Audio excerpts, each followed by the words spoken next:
This is the Lone Crater YouTube. We hope this video helps. In this video, I will explain how to play tactics in Dead Cells. To start, always aim for purple-colored gear, as this directly boosts your tactics stat. Your primary goal is to keep enemies at bay, using powerful ranged attacks and skills to clear rooms quickly. Remember, a strong offense is your best defense in a tactics run, so prioritize items that amplify your damage output and reduce skill cooldowns for constant pressure. When selecting gear, consistently pick items with the purple tactics color. This is crucial for scaling your damage. Every scroll you find should ideally be invested into tactics, as this is your main stat.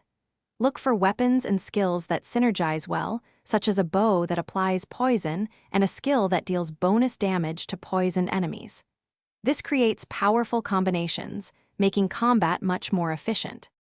For mutations, Scheme is excellent for boosting skill damage after a dodge, and Support increases damage when enemies are near your deployed skills.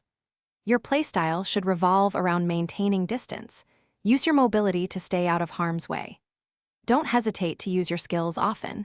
They are your primary damage source and are designed to clear groups of enemies or deal significant damage to elites and bosses. To truly master tactics, learn the attack patterns of different enemies. This allows you to dodge precisely and avoid taking hits, which is vital for a low-health build. Consider keeping a shield in your backpack. Even if you don't actively use it, it can provide a crucial emergency parry. Always prioritize health flasks and food drops to keep your health topped up, ensuring you can survive the challenging later bio mess. Thanks for watching.